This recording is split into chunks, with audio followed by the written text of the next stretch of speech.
தமிழக வெற்றி கழகம் அங்க வருது இங்க வருதுன்னு சொல்லி இப்ப ஆரம்பிச்சாச்சு, கொடியும் உண்டாக்கியாச்சு. அதுல சில சர்ச்சைகள் போயிட்டு இருக்கு.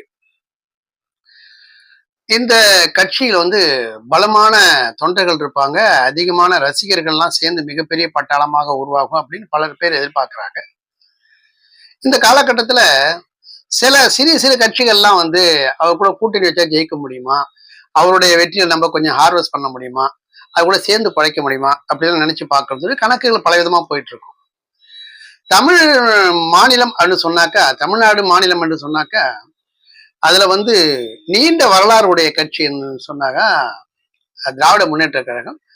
அப்புறம் ரொம்ப நாள் ஆட்சியில அமர்ந்து வந்த கட்சிகள் சொன்னா திராவிட முன்னேற்ற கழகம், அண்ணா திராவிட முன்னேற்ற கழகம். இதுதான் இந்த கட்சிகள் தான் தமிழக வெற்றி கழகத்துக்கு ஆப்போசிட்டா இருக்க போகுது, எதிர்வினை ஆற்ற போகுதுங்கிறது உண்மை. இதை எதிர்த்துதான் விஜய் எதிர்நீச்சல் போட வேண்டிய கட்டாயம்.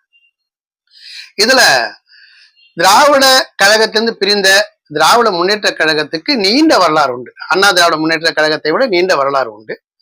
இப்ப இது ரெண்டுத்தையும் ஒப்பிட்டு பார்த்தோம்னா ரெண்டு விதமா இருக்கும். கூட்டம் சேர்வதுதான் கட்சிக்கு அழகுன்னா, திமுக எப்படி வளர்ந்தது அப்படின்னா, திராவிட முன்னேற்ற கழகத்துல கொஞ்சம் கொஞ்சம் பேரா இருந்து முதல்ல 5 பேர்ல ஆரம்பிச்சுன்னு சொல்லுவாங்க. அண்ணாதுரை அவர்கள், மதியழகன் இவங்கெல்லாம் சேர்ந்து ஆரம்பிச்சது. அப்புறம் கலைஞர் சேர்ந்தார்னு சொல்லுவாங்க. அப்படி கொஞ்சம் கொஞ்சமா வளர்ந்தது.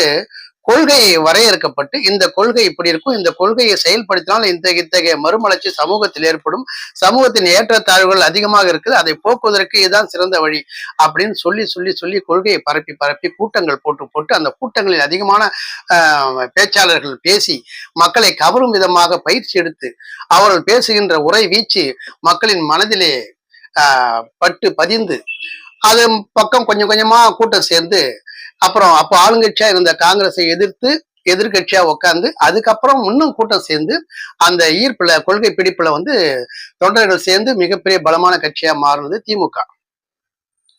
ஆரம்ப காலகட்டத்துல அதுக்கு விஜய் போலவே விஜய் விட மிக சக்தி வாய்ந்த ஒரு நடிகர் தேவைப்பட்டார். நடிகர்கள் இருந்தார்கள். எஸ் ராஜேந்திரன் இருந்தார், எம்ஜிஆர் இருந்தார், சிவாஜி கணேசன் இருந்தார். ஆரம்ப காலத்துல இன்னும் நிறைய நடிகர்கள்லாம் இருந்தாங்க. அதுக்கப்புறம் சிவாஜி கணேசன் பிரிஞ்சு போனார். இருந்தாலும் எம்ஜிஆர் பக்கபலமா இருந்தாரு. அதுக்கப்புறம் எம்ஜிஆர் பிரிஞ்சு போன பிறகும் கழகம் கொஞ்சம் ஆட்டங்கட்டு மறுபடியும் சுதாரிச்சு கொண்டுதான் சொல்வார்கள். இப்போ கொள்கையை பார்த்து கூட்டம் சேர்ந்து சேர்ந்து சேர்ந்து சேர்ந்து மிகப்பெரிய தொண்டர் படைகளாக மிகப்பெரிய ஆதரவு அளிக்கக்கூடிய வாக்காளர்களை கொண்ட ஒரு கட்சியாக திமுக இருக்கு. கொள்கை கூட்டம். இப்படி தமிழக வெற்றி கழகத்தை பார்த்தோம்னா கூட்டம் கொள்கை இப்படி உள்டா வந்துருச்சு. கூட்டம் முதல்ல சேர்ந்துருச்சு.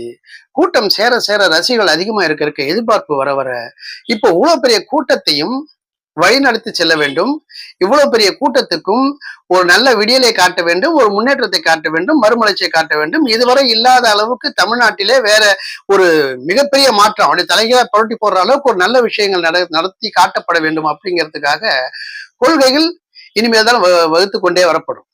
ஆரம்பத்துல கொஞ்சம் கொஞ்சமா வச்சிருப்பாங்க. அப்படி இருட்டுல முதல்ல காலை வச்சா முதல்ல தெரியாது, அப்புறம் பார்த்தா கொஞ்சம் கொஞ்சமா புரியுற மாதிரி இருக்கும். அப்படிதான் இந்த கட்சி வளரப்போகுது. ஆனா இந்த கட்சி ஆரம்பிச்ச பிறகு எப்படி உஷாரா இருக்கணும்னா, சிறு சிறு கட்சிகள்ல தனக்கு அங்கீகாரம் கிடைக்காமல் அடையாளம் கிடைக்காமல் போராடி கொண்டிருக்கின்ற தலைவர்கள் என்று சொல்லப்படக்கூடிய அரசியல்வாதிகள் இந்த பக்கம் வரத்துக்கு வாய்ப்பு இருக்கு. இந்த கட்சியிலே ஆரம்பத்திலேருந்தே இருந்து தீவிரமான ரசிகனா இருக்கிறவன் அப்படின்னு சொல்லிட்டு அவன் உயிரை கொடுத்து நான் காவந்து பண்ணுவேன் அப்படின்னு சொல்லக்கூடிய உண்மையான தொண்டர்கள் இருக்கிறதுக்கு வாய்ப்பு இருக்கு. வேற கட்சியில இருக்கிறவங்க இதோட வளர்ச்சி இருந்ததுன்னா கொஞ்சம் அங்க போலாமா, அங்க போனா நல்ல பதவி கிடைக்குமா, நல்ல ஒரு அமைப்பாளர் கிடைக்குமா, பதவி கிடைக்குமான்னு அந்த தேடி வர்றவங்க இருக்கு. அவங்க பொய்யான தகவலை சொல்லி ஒரு உசுப்பேத்திரம் சொல்றாங்களா அந்த மாதிரி விஷயங்களை பண்ணி அங்க சில விஷயங்களை பண்ணி அவங்க சுயநலம் பார்க்கறதுக்கும் வாய்ப்பு இருக்கு. அது மட்டும் இல்லாம அரசியல் கட்சி என்று சொன்னாலே அங்க முதன்மையாக இருப்பது வாக்காளர்கள், தொண்டர்கள், திட்டங்கள், கொள்கைகள் இதெல்லாம் தாண்டி துரோகம். துரோகம் என்பது எந்த ரூபத்திலே வந்தாவது அது சாய்த்து விட துடிக்கும். அந்த துரோகத்தையும் அதிலிருந்து தப்பிக்கவே முடியாது. அரசியல் கட்சிகள் துரோகத்திலிருந்து தப்பிக்கவே முடியாது. துரோகத்தை அடக்கி ஆண்டு கொண்டே, துரோகத்தை சந்தித்து கொண்டே கட்சியை வளர்ப்பதுதான் மிகப்பெரிய சவாலாக இருக்கும். அந்த சவாலில் தளபதி விஜய் அவர்கள் எந்த அளவுக்கு முன்னேற்றம் காண்கிறார், அவருடைய கொள்கைகளை எந்த அளவுக்கு எடுத்து செல்றார். சில கட்சிகள்ல கொள்கை நல்லா இருக்கும். ஆனா அதை செயல்படுத்துவாங்களான்னு தெரியாது. செயல்படுத்துவாங்க. எத்தனை சதவீதம் செயல்படுத்துவாங்க அப்படின்னு தெரியாது. அப்படி செயல்படுத்தினால யாருக்கு பலன் கிடைச்சது, பாமர மக்கள் கிடைச்ச வரைக்கும் போய் சேர்ந்ததா எல்லாம் தெரியாது. அந்த அளவீடுகள் அதை எந்த வச்சு அளக்க போறாங்க, எந்த அளவுகோலின் அடிப்படையில் அந்த பயன்கள்லாம் போய் சேர்ந்துச்சா இல்லையான்னு பார்க்க போறாங்க. அந்த அடிப்படையில் தான் அந்த கட்சியோட வளர்ச்சி இருக்கும். ஆரம்பத்திலே கூட்டம் சேர்வதும் ஒரு கவர்ச்சி ஏற்படுவதும் எல்லா கட்சிகளுக்கும் உள்ளது.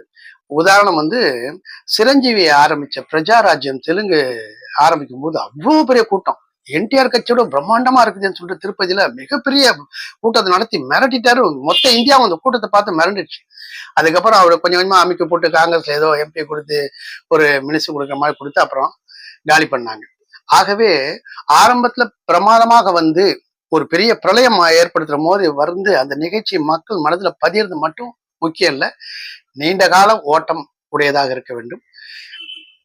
விஜய் அவர்களின் கட்சி நல்ல கொள்கைகளை கொண்டு மக்களுக்கு தரமான பயன்களை கொடுத்து சமூக நல்லிணக்கத்தையும் சமூக முன்னேற்றத்தையும் முன்னெடுத்து செல்லும் என்று சொன்னால் அதை வரவேற்கும். ஆகவே பட்டி தொட்டி எல்லாம் ஒரு நெட்வொர்க் மாதிரி இருந்து வளர்ந்த இரண்டு பெரிய கட்சிகளை எதிர்த்து அரசியல் செய்யும் பொழுது அதற்கு ஈடான ஒரு வலைப்பின்னலை ஏற்படுத்த வேண்டிய அவசியம் அந்த கட்சி புது கட்சிக்கு உண்டு. எந்த அளவிற்கு இவரோட கொள்கைகள் மக்களுக்கு பலன் அளிக்கக்கூடியதாக இருக்குன்னு பார்க்கணும். எந்த ஒரு கொள்கை வரையறுத்தாலும் அதனால் பலன் பெறுபவர்கள் நிறைய இருந்தாலும் பாதிக்கப்படுபவர்கள் இருப்பாங்க. நாணயத்துக்கு இரண்டு பக்கம் இருக்கிற மாதிரி. யாருக்கு அதிகமா பலன் கிடைக்குது, எந்த அடித்தட்டு மக்களுக்கு அதிகமான முன்னேற்றம் கிடைக்குது அப்படிங்கிறத பார்த்து செயல்படுறதுக்கு கட்சிக்கு ஒரு துணிச்சல் வேணும். கொஞ்சம் பேர் தான் இருப்பான், பெரிய பழம் பெருச்சாலியா இருப்பான், அவன் அந்த கொள்கையை மறுதளிச்சுக்கிட்டே இருப்பான், இது வேணாம்னு தட்டி போடுவான், அது தடை முட்டுக்கட்டை போடுவான், அதை செயல்படுத்த முடியாம அப்படியே பண்ணுவான். மக்கள் விழித்துக் கொண்டால் என்ன பண்ணுவது அப்படிங்கிற ஒரு சிந்தனையில் இருப்பான். அவனோட தொழில் பாதிக்கும், லாப நோக்கம்லாம் பாதிக்கும் அப்படிங்கிறதுனால முட்டுக்கட்டை போறதுக்கு வாய்ப்பு இருக்கு. பொதுமக்களின் நலன் மட்டும்தான் முக்கியம். அவள் படிப்பு, அவளுடைய ஆரோக்கியம், அவளுடைய சிந்தனை திறன், அவளுடைய உடல் வலிமை, இந்த ஸ்போர்ட்ஸ்ல கலந்துக்கிற அந்த மாதிரி ஊக்குவிப்பு இதெல்லாம் வந்து சேர்ந்த கொள்கையா இருந்து வளர்ந்துச்சுனாக்கா மிகப்பெரிய கட்சியா இருக்கும். அந்த கொள்கை எவ்வளவு காலம் நீண்டு போகுது, சமரசம் இல்லாம போகுதா, இல்ல இது இடையில கொஞ்சம் கொஞ்சமா சமரசம் பண்ணிக்கிட்டு ஆரம்பத்துல வேகமா இருந்துச்சு அப்புறம் குறைஞ்சிச்சு அப்படிங்கிற மாதிரி இருக்குதா, அந்த மாதிரி விஷயம்லாம் இல்லாம போகணும். திராவிட முன்னேற்ற கழகம், அண்ணா திராவிட முன்னேற்ற கழகம் இவர்கள் இரண்டு பேருமே ஆட்சியில் இருந்து அனுபவம் பெற்றவர்கள். அவர்களை தாண்டி அந்த ஆட்சி பீடத்தை கைப்பற்ற வேண்டும் என்று சொன்னால் மிகப்பெரிய உழைப்பும் சிந்தனையும் அதுக்கு நம்பிக்கையான ஆட்களும் துரோகம் குறைவான கட்சியாகும் அது இருந்தால்தான் அதை முன்னெடுத்து செல்ல முடியும். ஆகவே இந்த கொள்கைகளிலும் இந்த செயல்பாடுகளிலும் மிகப்பெரிய நன்மை விளையும் என்று சொன்னால் அதை வரவேற்போம். அந்த கட்சியை பத்தி இங்க என்ன சொல்லுது நீங்க கமெண்ட்ல போடுங்க.